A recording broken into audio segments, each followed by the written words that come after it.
You asked for it. Here it is. It's a podcast from Apathetic Enthusiasm.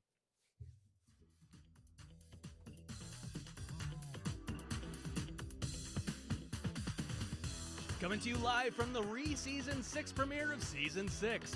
Everybody is dressed up in tuxedos and ball gowns, and the air here is intoxicating. There's Demi Moore. There's Sally Struthers. It's a cavalcade of stars tonight on Interdimensional RSS, the unofficial Rick and Morty podcast.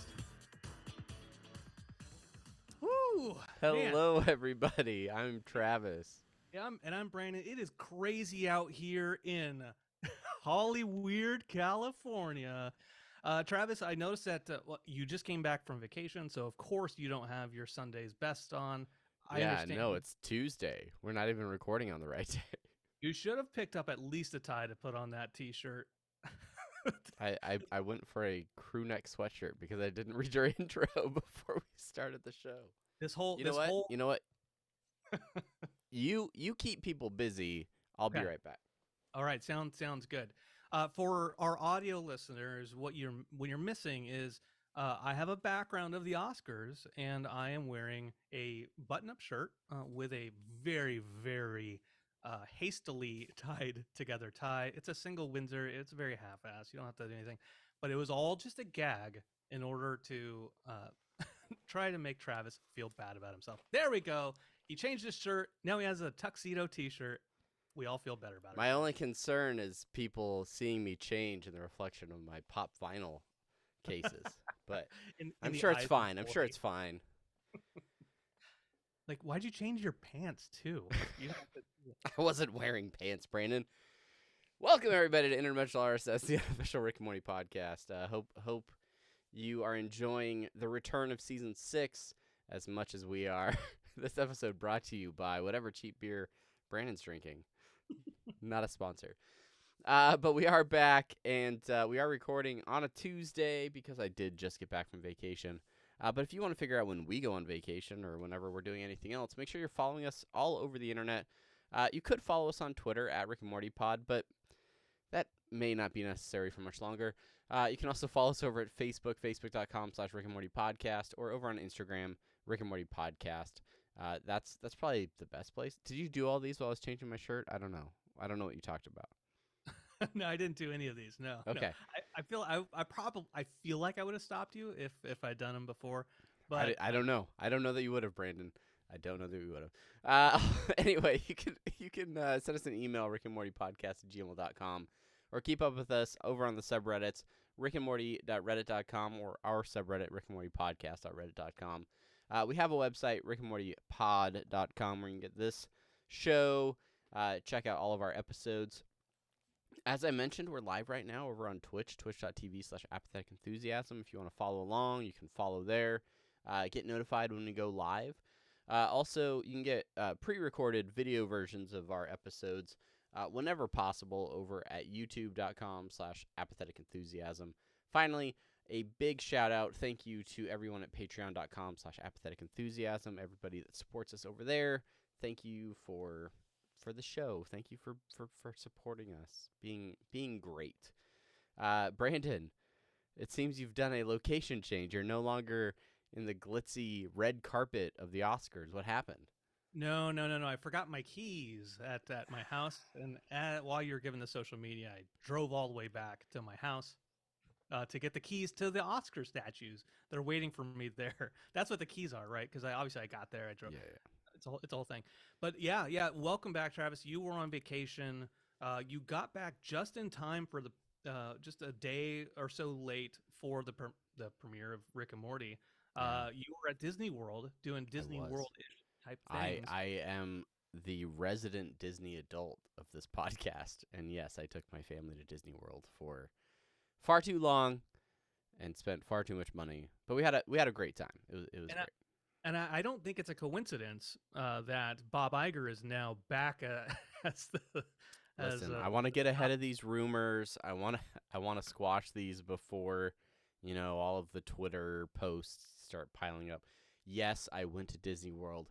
Yes, there was a meeting of the board of directors that resulted in Bob Iger becoming the new CEO again while I was at Disney World.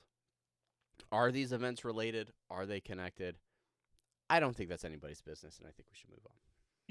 I agree with that. I agree with that. There's a lot to talk about on this episode. Not so much to talk about in this next segment. You mean the segment we call semi-pertinent news? Wrong one. That's not it at all.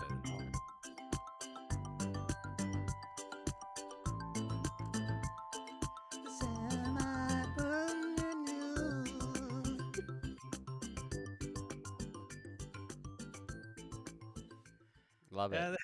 There we go. There we go. Semi-pertinent news. This semi-pertinent news is very, very light. So folks who listen to the podcast, who still listen, good news. There's not a lot to talk about here. As a matter of fact, we Googled what we could, and we couldn't really find anything. So instead, what we're going to do is a little bit of self-promotion, semi-pertinent news. That's right. Self-promotion, semi-pertinent news. First up, I think we want to talk about our Reddit post of the week. And because this is self-promotion, semi-perts, Reddit post of the week is by a user known as Barnyard Cruise. For his post, reminder, new episode November 20th. It received 163,000 views, 98% upvote rate, 35,000 community karma, 0 reports. And basically all it was, the post was, this person, Barnyard Cruise, went out, posted a reminder saying, hey, it's coming, the new episode's coming on the 20th. And then he posted, I'm assuming it's a he, posted a bunch of links to music videos, the Jesus Was a Dinosaur, to the Night Family music video, to the Summer Sleepover, 10-minute claymation. I mean, it's a pretty solid little post. So shout out to Barnyard Cruise, fantastic job.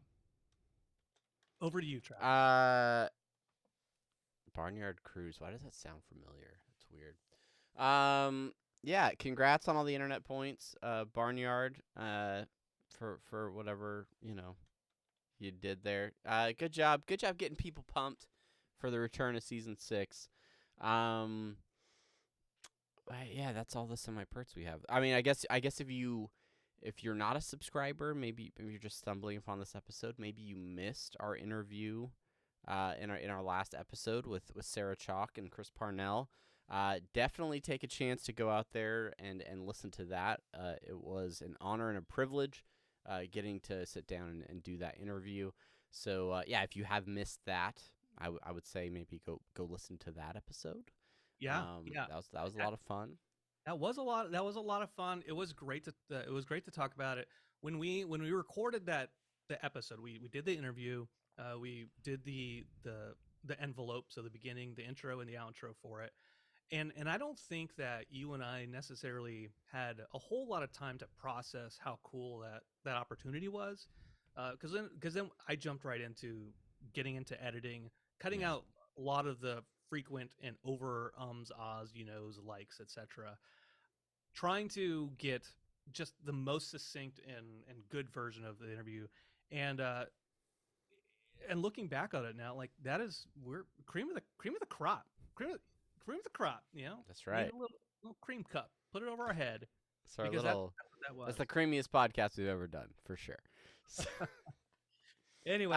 But yeah, it's very cool. So check that out if you haven't already. Yeah, I think, I don't know, Justin Roiland might have a game coming out soon.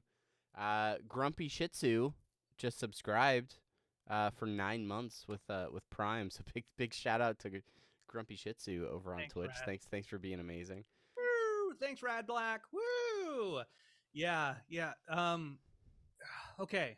We knocked 2 things of shameless self-promotion out of the way. So let's get into our third bit of shameless self-promotion with the Dan Harmon Social Media Minute. Dan doesn't really post anymore.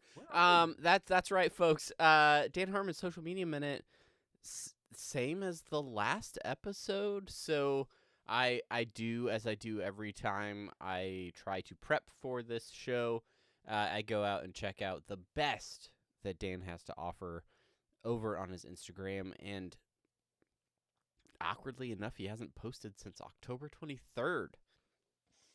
Yeah, that is awkward. And Yeah, so the social media minute is Dan's not using social media right now. go ahead and follow us on Twitter or Instagram or Facebook or Barnyard Cruise on Reddit.com. I don't know. Like, is this the end of the segment? Is this it? Like, I mean, I'll give him to the end of the season. Maybe he comes back. Maybe he's just doing like a month for mental health or something. But yeah, I don't know. Dan's not been posting, so we'll see what happens. That is a potential, but I think we have a backup plan, and it's to go back for the start of his Instagram and work our way forward. Eventually, when we get to the repeats, that's when we'll just read like ads for TV pilots that he was pushing 3 years ago on his Instagram and stuff. That'd be great. I'm gonna open up Dan's old Instagram while we.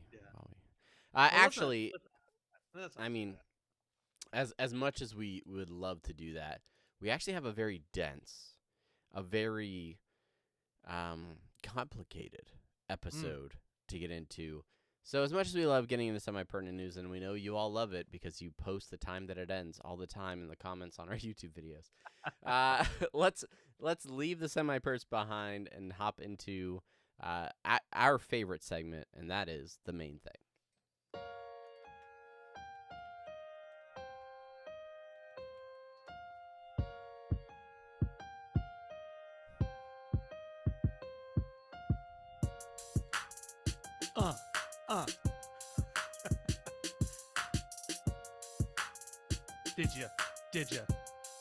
Did you get any of that? Tagman. Okay, that's it. It just repeats there. Under the tags. Welcome to your main thing. That's right, main thing for season 6, episode 7. I put episode 6 in the whatever. It's wrong. It's wrong in our notes, Travis. It's wrong and you're wrong. That's fine. Episode 7, Full Meta JACKRICK. Air date 11/20/2022. Written by Alex Rubens, directed by Lucas Gray, guest starring Paul Giamatti and Chris Maloney. Our Bronopsis. Not ours. This one. The Bronopsis. I should change that in the template. This one wrinkled my brain, bruh. That's right. Our Bronopsis. Not since the heyday of the first Scream have we been so inundated with meta. Now, it would have been very easy to make a Facebook joke, but we're not going to do it. But we'll acknowledge that it was there. Yeah. Low-hanging fruit. Just like the requirement to follow us at facebook.com/Apathetic Enthusiasm. Or Rick and Morty Pod or whatever it is. Go follow us. Go follow us. The title reference, for those who are not in the know, going all the way back to Stanley Kubrick's 1987 war film, Full Metal Jacket, starring Matt Modine, Vincent D'Onofrio, Arlie Ermy. Shout out to him. Yeah, great movie. Go check it out. The first half is better, but whatever. That's not here nor there. So we want to talk about this episode. If it is essentially what we consider a sequel to Never Ricking Morty, the season 4 episode with the story train, more colloquially known. So we want to talk about a few things. Travis, I saw it. I watched the episode on Sunday night. Yep. Cracked my ass up. I didn't rewatch it again fully until today. So I wanted to be able to focus on it. You watched it, I think, Monday afternoon? Excuse me. Yeah, I watched it throughout Monday. Started watching it early in the morning because while I did have access to Adult Swim, I was in a hotel room with my family. They are not all Rick and Morty fans or maybe age appropriate to watch Rick and Morty. So I stuck with the old Apple subscription, and right when I woke up Monday morning, started watching the episode, and then while taking my kids to the pool at the hotel, watched it again, and then a third time while flying back home. Yeah, and it's good that I had that many opportunities to rewatch it because this was a dense and dare I say, confusing episode the first time that I watched it. Not unlike some of the other meta commentary type episodes that we've seen in seasons past of Rick and Morty. Yeah, I would agree with that. I feel fairly good about having followed along with the episode the first time around. I think anytime you watch a new episode, there's going to be lots of stuff that you miss. Sure. And I think especially if you're start watching something for analysis first instead of just entertainment first, then especially some of that stuff is going to slip past you Yeah. because you're trying to be like, what just happened? And then by the time you figure out what just happened, something else happened that you completely missed. So, yeah, a very, very, very dense episode.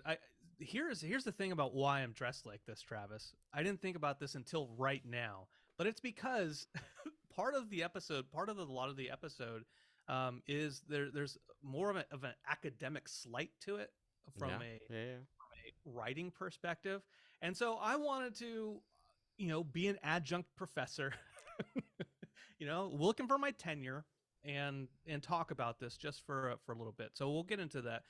First of all, breaking down into theme, let's talk about the meta commentary aspect of it, because that was a main really focus of the episode itself.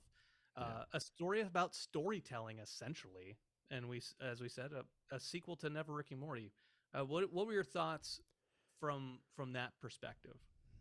Yeah, well, I mean, I think from the cold open, which was shared online ahead of the episode releasing, and then throughout maybe until the first act break, like the idea of meta storytelling and not just breaking the fourth wall as Rick has a tendency to do, but just taking the whole show through the fourth wall and creating an entirely new space where all of those meta jokes can exist within a Rick and Morty multiverse type environment.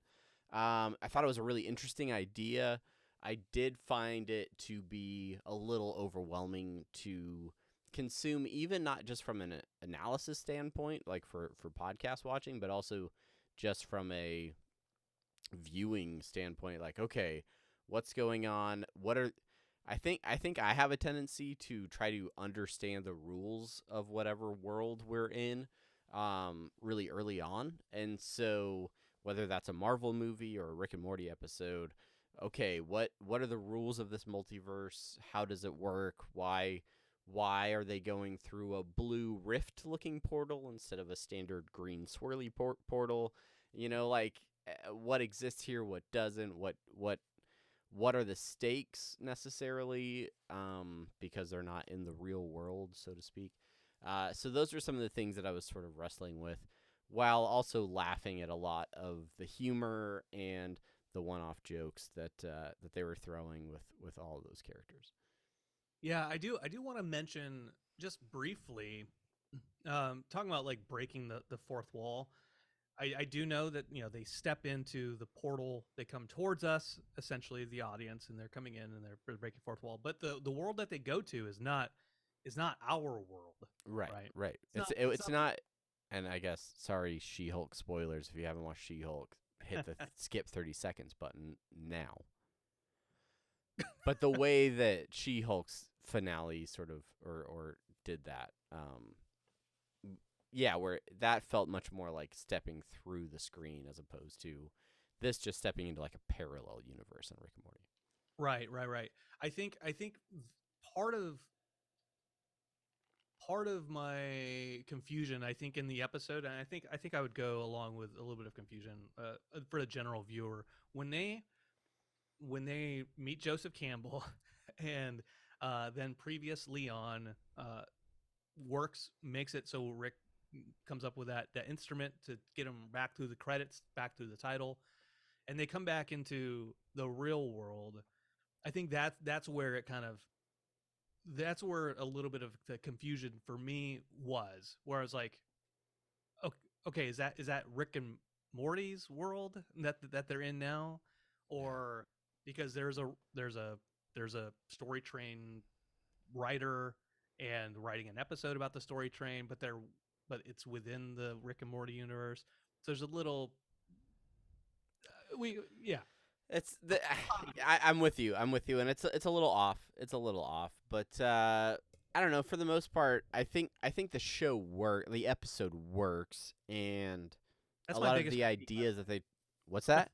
That's my biggest critique, by the way. Sure, If, sure, if, sure. just get that out of the worst parts, because I wasn't confused anywhere else. Just Yeah, that. I mean the rest of the episode, I think, for the most part, especially after watching it a couple of times, there's a lot of great ideas that they present in it. The idea of really almost creating a sequel to the Story Train episode, which was very meta in and of its own right, right? That episode talks about the show in a lot of ways and references the show itself within the Story Train. I think this just takes those same components and even some of the same characters of Story Lord and elevates it to even another level of complexity, but also just exploration of constructing a story and how their adventures, come from these really talented writers that collaborate on them. The idea of taking like the Story Train track in the Story Train episode and having it laid out like Dan Harmon's story circle, right? Yeah. Which There is were something we there pointed out there. there were nods to it back then, but now to just really just like fully like make Joseph Campbell like a character in the episode, and it just pushes those ideas even further, I think. And like Rick says very early in the episode, where this is like basically this whole episode's written for 7 TV critics who aren't even going to appreciate it or whatever, right? Like that there are jokes that really are only going to land for like super TV writing type nerds, and then the casual viewers are going to be like, all right, yeah, sure, that's probably fun, as long as there's another, dick or fart joke, we should be fine. So Yeah, talking about being a sequel to Never Rick and Morty or Rickleberry Tales is, when we talked about that episode back in the day, back in season 4, so long ago, forever. we talked about the story circle.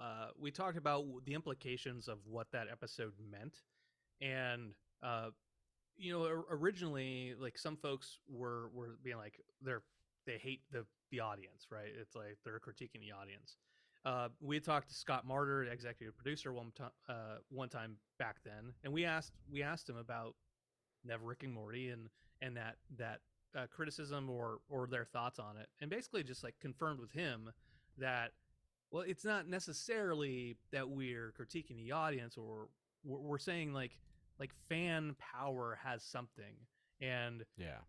when the writers are writing this content, trust us that we'll get Evil Morty out there when we get Evil Morty out there. It may not be how you want it to be or how you're, theory crafting in the comments of Reddit, but trust us that we will do our part.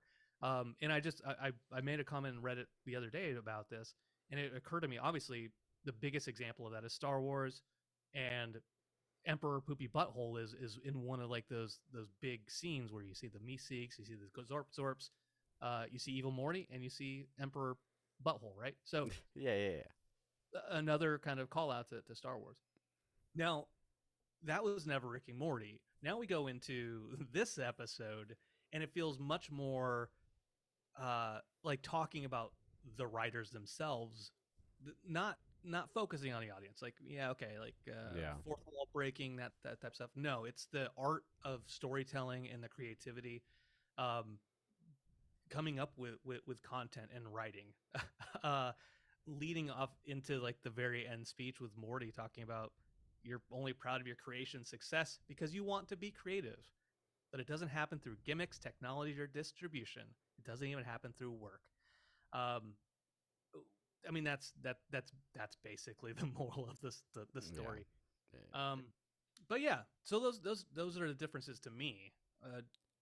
Agree? Disagree? No, I definitely agree, and I think the choice to have the writer, right, or a character that portrays the writer of the Never Ricky Morty episode, right? Like, I think that's an interesting choice, and it basically brings the writers of this show into an episode and gives them some sort of agency, right, or some sort of ability to take ownership of any mistakes that they've made in the past, but also sort of take credit for the good things that they've done and the popularity of the show and the quality of the writing for episodes that the entire fan base has grown to love or have loved immediately as soon as they aired. So, yeah, I think it's really interesting. I think.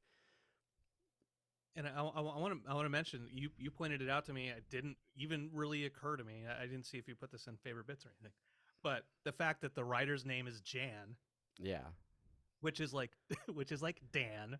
he looks an awful lot like a casual Dan. I gotta say, he's got the beard. He's got kind of the scruffy hair.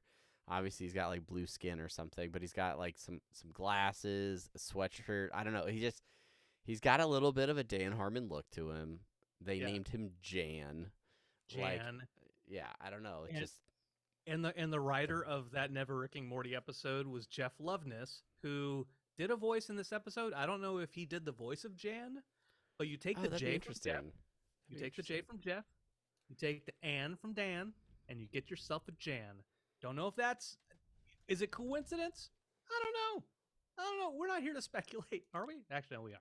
That's all exactly we do is speculate, I think, on the show. Actually, I'm now looking to see if Jeff did the voice for it.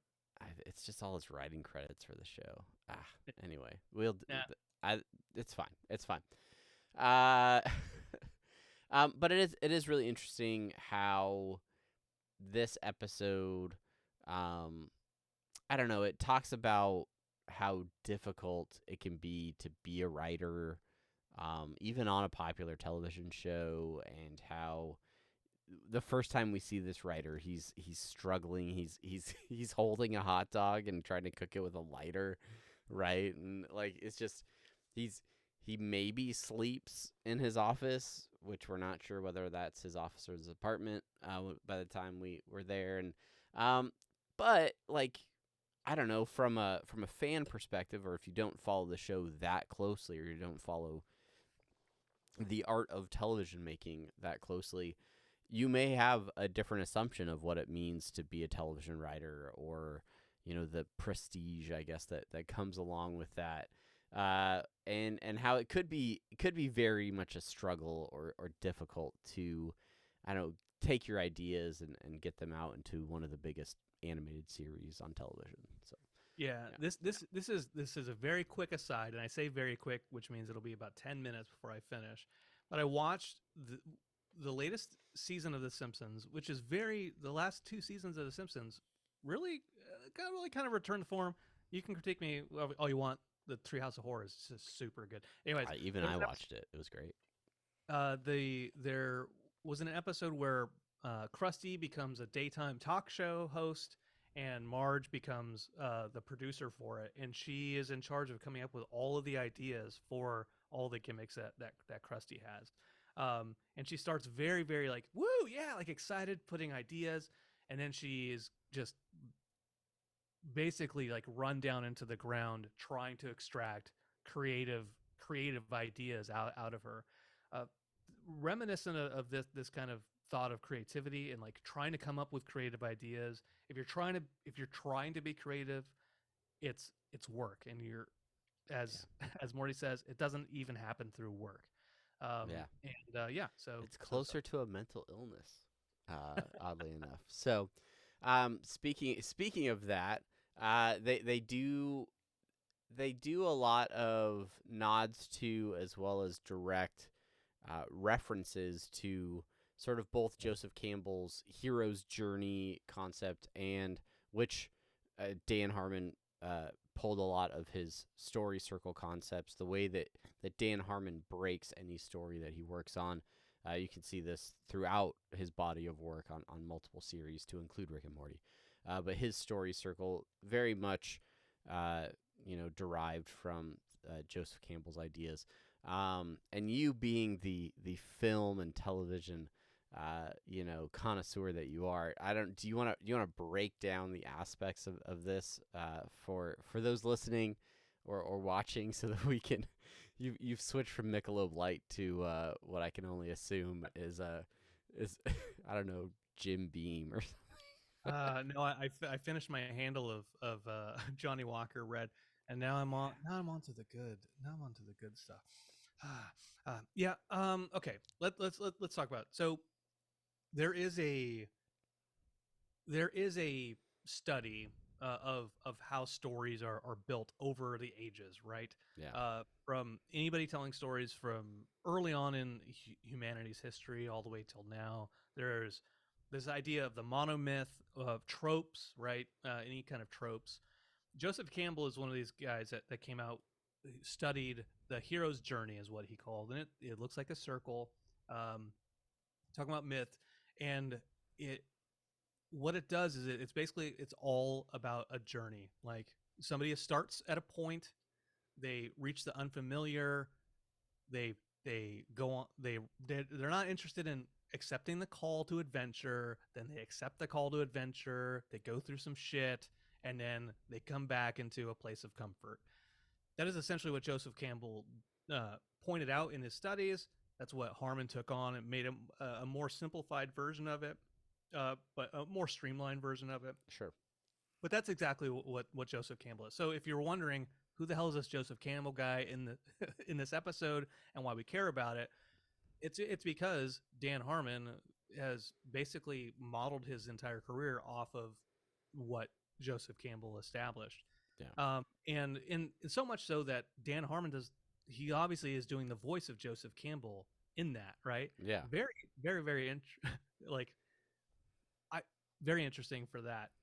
When they first went into the underground world, or the fourth wall world, there was, before I knew that Joseph Campbell was even going to be there,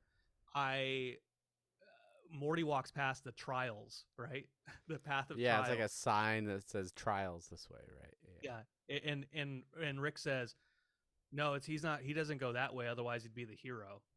And as soon as that like little gag went, I'm like, oh shoot, look at that callback to some Joseph Campbell stuff. And then Joseph Campbell actually shows up. I'm like, hey, all right. If you you can find a link, like just Google it. You can go wherever you want. You find the story circle, Joseph Campbell's hero's journey. But there are a bunch of like little nods throughout the episode, lines said, just words said. It's all there in this episode. So Sure. like just to point it out, refusal of the call, when they first see Jesus Christ, Rick and Morty, Rick's like, just back up, don't do anything. Yeah. And then treat it like a bear attack. Just make yourself look big and walk back slowly. Story Lord comes down. He's like, I love a good refusal of the call. Right? When there's a part of the hero's journey, meet a mentor, that's when Joseph Campbell like comes out and he's meeting Rick and Morty. He saves them, and he says to them, death is a threshold. That is part of the hero's journey. At the very end of the episode, Rick says, Morty says, "Oh, thanks for making sure we stay alive, Rick." And he says, "Well, you know me, Morty. I'm a master of both worlds." In Joseph Campbell's hero's journey, it's the ordinary and the special world. The ordinary is where you're comfortable. The special world is where all the adventure stuff is actually happening. There's the belly of the whale. There's a little clip where Rick and Morty are, like when Morty says he's pregnant, they're living in the belly of a whale, like in that big ass house. Yeah, I was trying to figure out if that was supposed to be Joseph Campbell's house. Was that whale or not? I couldn't tell if that was just a one-off thing. Yeah. The atonement of the father. Right when they're first in Joseph Campbell's little house, they say, somebody, I forget which character says it, but like, you've atoned. and that's part of like Joseph Campbell. He's a father figure, atonement of the father. That's maybe stretching. Yeah, yeah. I think Morty says something like, "Oh, I thought we were dead" or something, and then Campbell says, "You atoned," and so Yeah, that's yeah. how they got to where they were. So yeah, and then in Joseph Campbell's house, there's all of those different masks that just like the faceless men, right? And so he wrote a book called The Masks of God. It's all about the monomyth, all about the hero's journey stuff. So that's also a reference to that. All of that said, there is a video on Reddit. We can post a link out there, or you can just go to Reddit and look for it by user UFO_tofu. And basically, it's the episode, and this person, he, she, they put put a little label on all of the scenes of the episode and being like, this is how it's matching up with the hero's journey, and throughout the whole thing. So yeah, go check that out. It's really really interesting, and cool to see. Yeah, Right. yeah. If you're a nerd and if you're a big storytelling nerd, it's great. If any of that interests you, go check out the video. If all of this is like boring, shut up, Brandon. don't worry, Yeah. favorite bits will be up soon, and then we can talk about the funny stuff or whatever. You dropped this in our show notes, and I'm curious because I didn't necessarily feel like this was the case, but you ask if this is this season's anthology episode, and I'm curious what made you speculate on that or feel that way. Well, I will actually shout out our friend Peace Among Ricks, who sent a message and said anthology episode, and the more I thought about it, I thought, well, Never Rick and Morty, and in the inside the episode, they talk about it wanting it to be more of an anthology type of episode. Yeah. Of course, then we had Morty's Mind Blowers later that season, which was the actual anthology episode, but they're because of the meta aspect of it, like Protagonick, right? Making shit. What was it? Maury, the cowardly security guard. Like it goes Marvin, I think. Marvin. Marvin the cowardly security guard. That's right. Yeah, that's right. Like it goes off in that little tangent of like it just following him as the protagonist. You also got even like the previously on stuff, right? Like those are little clips. Like what? How do we get here? I think there was maybe like one or two other, even like the tag man at the end. Tagman felt very loose improvisational feel type. Like, all right, Justin, get in the booth. You're Tagman. This is gonna be the tag at the end of the credits. Go. Like that's probably all they gave him, right? Go. Yeah. Flashback, like when they did that little flashback thing, that was one. Mr. Twist. Even the idea of those what are they called, the six, what are they called, the self-referential six. Yeah, aspects of that felt like it. I don't think it was like the purest form of anthology. It's weird because in the Story Train episode they do, it's a little bit more on the like random anthology stuff where they're like, let's throw some blips and chit stuff in here, and then randomly go to a couple that have like talking about a religion for the Tickets Please guys, and then let's do a musical number with Rick and Bird Person, and like there's it gets really like kind of like all over the place, where the very beginning where all these different people on the train are sharing clips of stories of their interactions with Rick. And for me, the real tell is at the end when they sit on the couch and Rick's like, let's watch some Interdimensional Cable. Actually referencing Interdimensional Cable in that episode to me is like, this is the tip of the hat to an anthology episode. This feeling like a sequel to that episode would make me think, oh, okay, they're trying to do it again. But if they were, I feel like they maybe missed the mark a little bit. Like in terms of making it an anthology episode. I think the episode is good. I just don't think it leans in enough to an anthology episode. I think the show can legit just go full court press on anthology, run 22 minutes of straight up clips with no linear storytelling throughout the whole thing, and I think people would be happy with it if they're funny and they land well. But that's not what they did here. That's not what they've done with most of the anthology type episodes, and I think that's totally fine. So yeah, I just don't necessarily think this would be that one. If we get through the other 3 episodes that we have left, and there isn't another one, I guess you could count it as the one for the season. But yeah, I don't know. Yeah, it's anthology light. Is at the lighter than Never Rick and Morty. It's anthology super light esque with no fat. Just from the concept of an anthology in general, like Tales from the Crypt, Twilight Zone, they're very self-contained episodes. They're unrelated to each other. Yeah. Morty's Mind Blower, Interdimensional Cable 1 and 2, like those are pure anthology.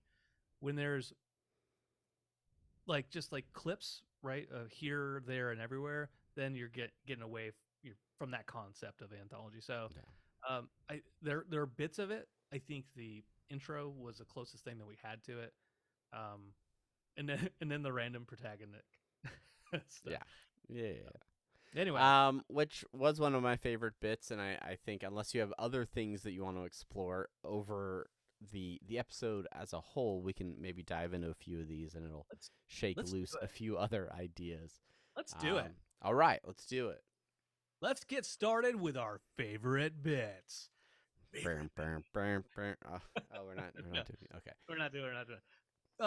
Let's start with this is one. There was a couple bits, especially early on in the episode, when they first meet Jesus Christ again, and Story Lord. There's a bunch of just jokes there that killed me, literally killed me. By the way, they changed the definition of literary in the dictionary. I don't know if you know this, where literally doesn't necessarily mean figuratively anymore.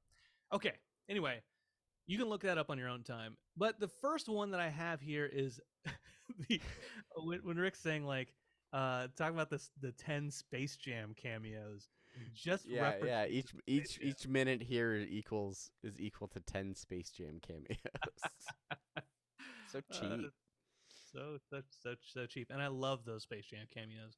Yeah. They didn't even talk about the Rescue Ranger cameo, which that's too bad. But fair enough.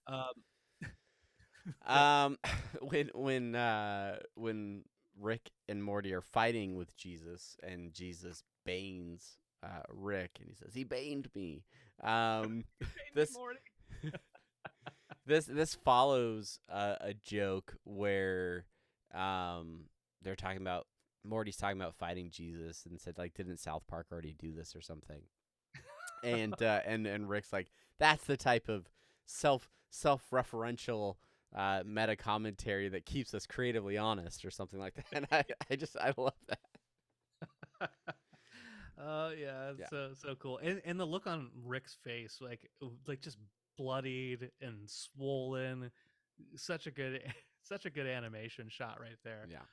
And the way Roiland also delivers those lines when he's beat the shit, he does a very good job. And I don't know if I recall a similar time that he does such a good job on like that. You mentioned the Jesus baned me. Gosh, I love Batman. There's a few Batman references here in this episode when he's like, no, Jesus is gonna bane me. He's gonna ban me. And then I died. I'm dead now. You're so dead. You died so many times in this episode. I know. I keep coming back. I cross the threshold. You atoned.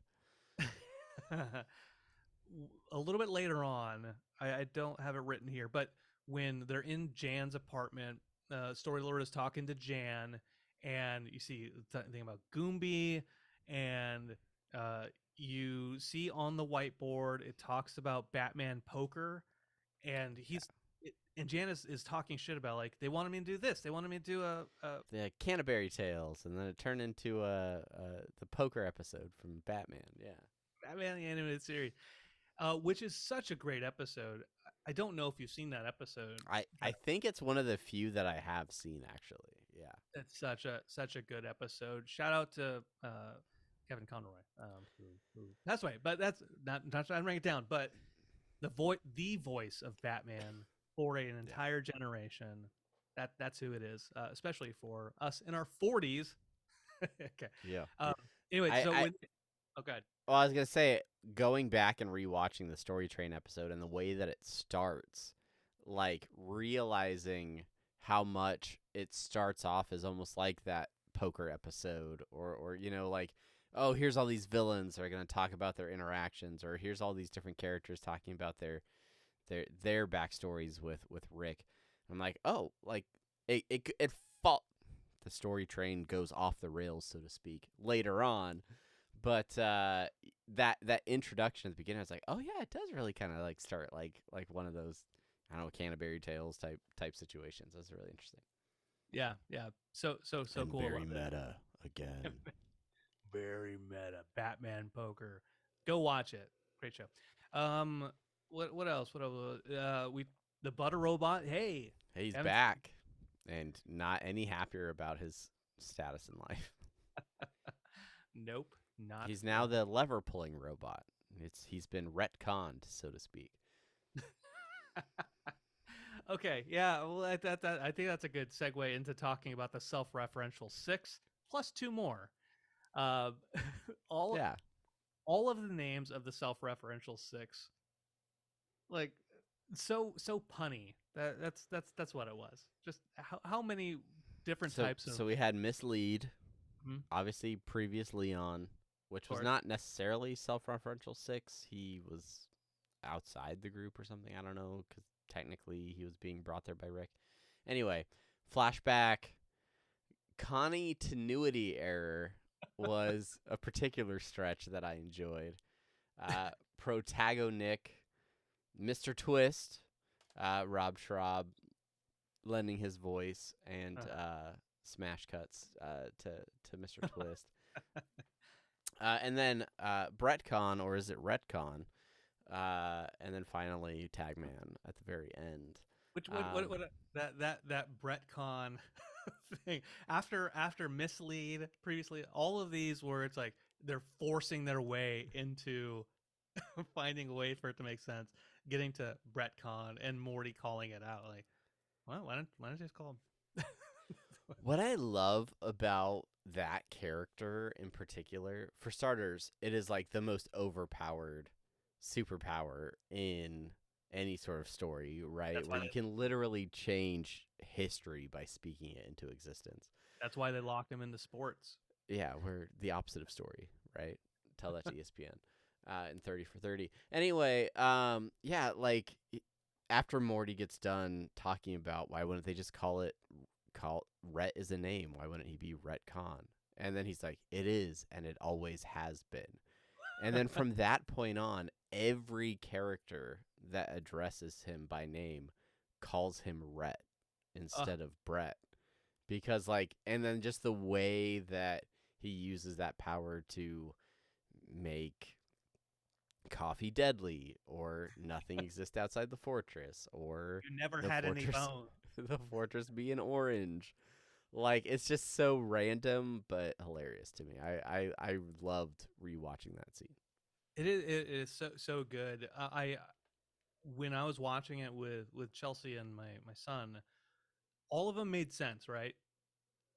Until we got to Retcon, and they were both like, I don't get it. What is a Retcon? And it occurred to me that in the nerd spaces, retcons make sense. We're like, okay, this character did this and this and this and this, and then the new trilogy came out, Yeah. and now we're retconning certain aspects of So it. now midichlorians are a thing, right? And Uh, now, like with Andor, like, oh wait, he never talked about going to prison. By the way, he goes to prison. It's not a spoiler. I'm not going to tell yeah, you what happens. Anyways, uh, it's good. but Just watch it. explaining the whole retcon stuff is well, it was interesting, like that people don't necessarily know that. And then yeah. So, anyways, self-referential 6 plus 2 more because Tagman and Brett Con create 8 by my math. Yeah, Tagman's just he just exists in the tags, and I think previous Leon is, which by the way, previous Leon, which I love the name, but the people working or whatever automated system is writing the subtitles for these episodes, they do not get the joke because it still says previously on every time character is spoken by name. I think in the subtitles. Yeah, we talked about Marvin the Cowardly Security Guard. I thought that was just a great little, I don't know, intro. Even the animation in it where they kind of like dirty it up a little bit to make it look like an old TV show. I thought was really funny. Yep. In here, Rick handing Morty the jacket. What were you meaning by that? Oh yeah. Is So this when they were in the cold, shivering nothingness? yeah, exactly right. The abyss. It's when like Rick does a couple things tied to this moment where he's like, they don't matter, you do. A little bit earlier on, and then they're about to die. Rick offers his lab coat to Morty. They're both about to die in the freezing cold, but he's still trying to offer him any kind of little warmth. It's more of like a, this is a nice little thing. Like there's growth there. But as we all know, he doesn't like to change. That's his kryptonite. It is exactly. But that leads us into death as a threshold. Uh, I put that there as just kind of a placeholder in these notes. That was mostly to talk about all the Joseph Campbell stuff. But when he said that, and I rewatched it, I was like, "There's something there. There's something there," and that's when I went. That was like my trigger to be like, okay, things are being said throughout the episode that I'm missing that are tied to this journey. Yeah. Anyways, Um, there's a moment after they've figured out a way to get back into their reality, that Joseph Campbell suggests that they go and take some, some ordinary adventures like they did in season 1. And Rick says, "I'm so sick of that note. Why? What does that even mean?"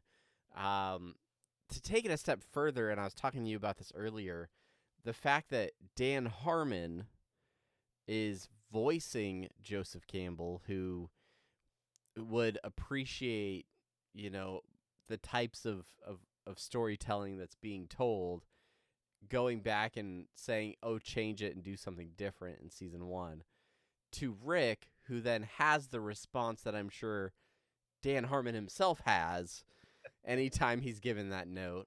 Like, it's just meta on meta on meta, I think, in that moment for Dan to be telling himself sort of, or a personification of himself to write his own show better.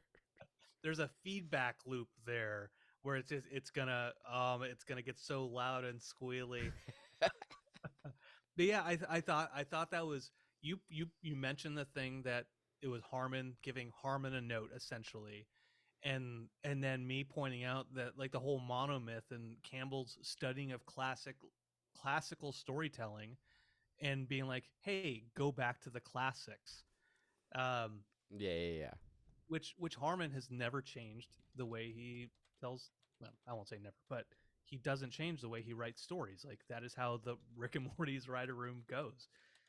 He hasn't really shied away from that. So it's interesting feedback loop. Mm. Okay, so I laughed about this. It's such a simple joke, but it's when Jan is walking up to Story Lord. Story Lord has fallen. He's paralyzed, and Story Lord says to Jan, "You failed me." And Jan goes, "No, I failed you." so, such It's a dumb. simple, stupid It's joke. dumb. It kills me. It's bad writing, I guess. Intentionally bad writing. Um, the speaking of bad writing, when the writer decides to come up with his new story about a writer, and that he's back, and Joseph Campbell, the ghost of Joseph Campbell, is just off, saying, "No, no, don't do it." Wait, Like, so I'm like a writer. I'm not supposed to try. Like this pencil. Like I'm a writer and pencil. Oh, I should be. Oh, it's a writer that the pencil that writes the stories about the writer. No, no. don't do it. And just so silent. It's just silent, and just the movement is cool. Yep. Uh, did you get any of that with Tagman at the very end? Did you hear him say that? Tagman said it.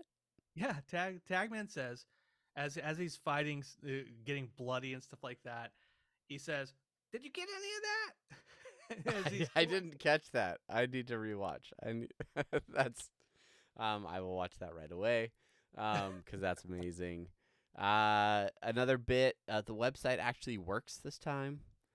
So if you go to what is it like rick-plush.biz, yeah. you can see a fake website for a Rick and Morty plush. The hair's not exactly right, but that's fine. It doesn't matter. Calling the story lord Amish juggler, I thought was funny. And not just because, well, mostly just because of my background in juggling. Another thing that I don't know if you caught this. Did you catch that they had the Loch Ness monster in those one-offs twice? I did catch that. Yeah. Is it just because we watched the episode so many times, or is this what did other people see this too? I do wonder. But I noticed that. I noticed because the Marvin. Well, because Jesus does it first. He finds the Loch Ness monster, and then maybe they're just like, we need to reuse this asset for something. What would Marvin run away from? The Loch Ness monster. A Loch Ness monster at a golf course, obviously. I just thought it was funny. I don't think I caught it the very first time I watched the episode, and on the rewatch, I was like, that's the same character model. That's I have seen that before already in this episode. Joseph Campbell, in his drunken rage, calling them Back to the Future ripoffs from outside the cabin. I thought was funny. Oh, was that supposed to be him yelling at them? Yes, yeah, I believe so. I think, like he's like, at night, lock yourself in the woodshed, and then he gets really drunk and calls them communist Jews and Back to the Future ripoffs. So that's how I interpret it. And then Rick saying, maybe I'm not really an alcoholic because compared to him. So I want to look up. I want to look that up. There is a very, very brief Google search. I looked Joseph Campbell communist is what I put in the search, and there is a New York Times article from 1989. 6 accusations of anti-Semitism against the mythologist Joseph Campbell reversed 2 identities. So, yeah. Maybe that's what it was supposed to be. yikes. Because I think there is from what I read very, very briefly, I think there is some kind of pushback against Joseph Campbell as being a bad guy. But then again, who wasn't a bad person anytime before 1982 when I was born? Obviously, I don't know. Everybody was awful before that. Yeah, and then obviously we've referred to him many times, but Tagman was hilarious. Best and worst parts. I love when we get to the best and worst parts of the episode because we will put parts. For those of you, this is a little inside baseball, just like Storylord.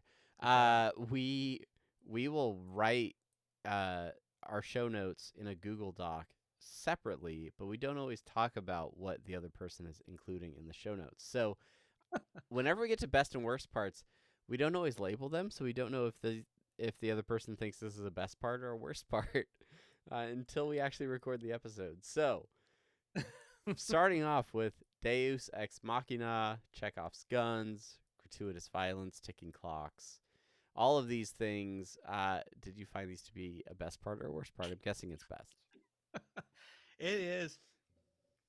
I think I didn't have a best or worst part in mind when I put them there. I think I was just putting there as placeholder, and I forgot to move these anywhere as far as discussions go. I think if we're going to talk about worst part, it was I think like trying to break down the logic of where they are in relation, as like we talked about earlier in the episode, when they go back past the credits and to face Story Lord. I think that's where that is maybe the worst part for me. I feel like that last portion of the episode fell flat, or was it just like tonally different than the rest of the episode? So it just felt kind of like off from the rest of it. If I had to come up with a worst part, if I like made a podcast about the show and I had to talk about a worst part, that's probably what you'd say.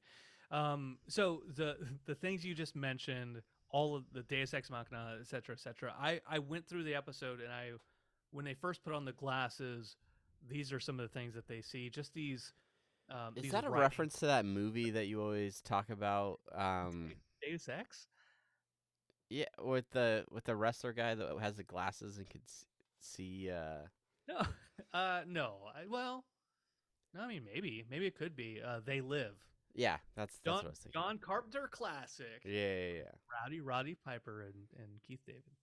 I don't know if it's a reference to that, but I still think it's.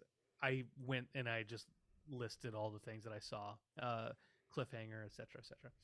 The other thing was just when they're in the environment. This is like the trial sign, which we talked about earlier. There's a word balloon in the background, and there's a few other gags. But the one I'll end on, as I lift up my glass of whiskey, is on Joseph Campbell's desk. There is a Writer's Courage brand whiskey. Cheers to you, writers, creatives all over the world. Absolutely. I mean, I'm not one of them. Yeah. Still cheers. Overall, I thought this was an interesting episode. I thought it was a good episode. A lot of good gags. A lot of sort of self-meta references throughout, looking back at bringing back other characters. Am I as cool as Mr. Nimbus now? Those sorts of things, like, right, call me Mr. Nimbus. I don't know. I thought I laughed a lot of times throughout the episode. I don't know if it's enough to bring this into, like, my top 3 for the season necessarily, but I thought it was a cool and interesting episode for the most part. Yeah, for sure. You compare it to Rick, a more well-lived, Die Hard motherfucker, or like this is a much more complicated narrative. There's lots of things happening compared, and I was confused even with Rick More Well-Lived. I won't retcon things. I was a little bit confused with that a little bit, but in essence, it is a much simpler story to tell. Sure. For the A plot at any rate. Yeah, I don't know yet. We'll see how the rest of the season goes as far as top 3 goes. It's still, maybe it's a recency bias, but I do like it. Pretty good. So Good. Anyway, well, those are our thoughts on the episode. If you have thoughts or I don't know, pushback, you think we missed the mark on something, we'd love to hear your thoughts. Unity, reach out to us at all of those social links, or join the live stream next week, and we can talk about it during the show. Just like in listener suggestions and short outs. Wait. Yeah, listen. He put his finger up to his lips like, shh, be quiet. Don't. You said listener suggestions and short outs, and I was like, oh, there's one thing I wanted to say, but then I realized that somebody said it in listener suggestions and short outs already, and so we could have just brought it up there. Dumbass. I'll edit that out. Just kidding. This will be gone in post, but I won't touch it in the video version because it's the pure version. Pure. Coming to you live from whatever Brandon said earlier. All right. Well, first off, to all of our people that follow on Twitter, thanks for hanging around. Maybe follow us on Instagram just in case. Your guess Uh, is as good as mine out there. Yeah, I want to shout out to all the folks in the Discord. Some good comments out there in the Discord. This is what I was going to bring up, and I realized it was mentioned. But 5 long years, my buddy Greg was talking about like the intros. When Morty's about to get eaten, did Rick tell him not to look? A lot of stuff. Just the dialogue that was happening in that previously on, Yeah. and they're going through the intro, hanging on to previously on. Like there's some funny stuff there. What a cool way I to incorporate the plot into the credits of the show to enhance that meta aspect. I think the Parasite episode might have been like the one that I remember anyway, where they used the credits to kind of But by adding Mr. Poopy Butthole into the credits. yeah. Yeah, in those scenes from that Yep. season. Yeah. Yeah, it's a rare thing when they mess with the title sequence, but it's usually good when they do. So, and I'm curious, right? Because I've speculated a lot this season about the fact that most of the clips that we've seen in the title sequence haven't appeared in episodes, and usually it's like a 50-50 split. You'll get random one-offs that are just drawn for the title sequence. Yeah. I don't know, Morty putting or geese flying through the kitchen or something like that. But this one, right, the Jack the Ripper thing technically is from an episode now. But there's a scene where it's where Morty is like a pat of butter melting in a skillet. Yeah. And at that point Rick says best episode. And so I'm really curious if that's going to come up in an episode or if that's just like, I don't know, a misdirect, a mislead, if you will. Why is my dad in a robot suit? Yeah, I don't know. We'll see. We still got a few episodes to find out. He died doing what he loved, getting stung by bees. And that friend of Summer's who is in that one episode tag where she's talking about why does your dad keep bees and all that stuff. She's like 3 pews back crying about Jerry being dead from. Oh man, what a good. Yeah. What a good little callback. Okay, all right. We're done talking about the episode. Thank you, everybody in Discord. Thank you so much for hanging out with us all the time. And for subscribing to us, supporting us. You are fantastic. Speaking so highly about our interview, thank you for doing that. Yeah. So, on Discord, my buddy Phil Rude reached out to me. And so I just want to shout him out because he has a podcast with his son Austin, and they talk about movies and stuff like that. But he is just such a good person. He's such a good, kind, and awesome person. But he wrote this to us. He said, "Hey Brandon, I wanted to compliment you on your interview with Chris Parnell and Sarah Chalk. It's impressive that you landed them for your show, but you and Travis had some great questions, and I think it helped engage everyone in an interview. You can always tell when the actors are bored doing interviews because they're answering the same generic questions, but you guys did it right and just had a great conversation about the show." And like that little note out of nowhere is so great to hear, because I know that you and I, we put those questions together, we reorganized them, we rewrote them a little bit. We had a plan going into what was a very, very short 15 minutes, a very strict 15 minutes. Yeah.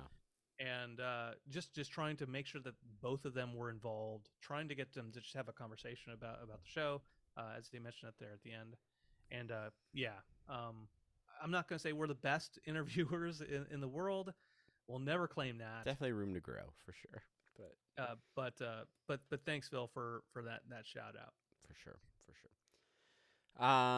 Yeah, you also have in here a review that we received, a very nice review. Unfortunately, you do not say who the review is from. It's Zachmo. Oh, okay. Well, thanks, Zachmo. Most likely. But I'll read his review anyway. It says, "I'm not a big podcast fan, but I'm always eager to listen to these guys after each episode. Rick and Morty and interdimensional RSS go together like a squanch and a plumbus. Delicious. The hosts are not only great at podcasting, but the fact that they are such big Rick and Morty fans is icing, made by the melting butter Morty, on the cake. Congrats on the Golden Rick head, by the way. I guess congrats, Brandon, on that. That's fine. Give these guys a listen. You'll love it just as much as Morty loves his night abs. Thank you. Thank you so much. We appreciate it. Thank you for the review. Thank you for the comments on Discord. And just everywhere, whether you're in the Twitch chat or whatever, we appreciate hanging out with all of you, and just the community around this podcast is awesome, and we love making this show, and we're glad that you enjoy listening to it. If you've never left a review for the show, that is definitely a way that an easy way that you can support the show by going out to your podcatcher of choice, or maybe you're on YouTube. Leave a comment, leave a review, let us know what you think, or head over to Twitch and go ahead and follow us there and be part of the show. We're going to finish this episode and then go right into our Twitch-only post show where we talk about whatever the fans that are here have on their minds. So we will do that. Brandon is messing with his background. He's got Butterbot there. You're so professional today, Brandon. You look so great. If you are an audio-only listener of this podcast, highly recommend you hopping over to YouTube sometime this week and just see the effort that Brandon put in. It's really over the top. It's over the top. That's right. We're bringing Sylvester Stallone. I think the last time we recorded, you had like a hoodie and a T-shirt on that I'd seen you wearing for like 2 days already. Yeah, the last time we talked, I was wearing like a 70s looking jacket, leather jacket, and you said I was living up to that yacht rock roadie. That's right. You're reaching the potential that we always knew you had in you. Anyways, thank you everybody for listening, supporting, and we still have 3 episodes left of season 6. We're excited to hang out with you. But until then, which will be next week, post Thanksgiving if you're in the United States of America. Yes. I am Brandon. I'm Travis. And we will talk to you later. Bye. Bye.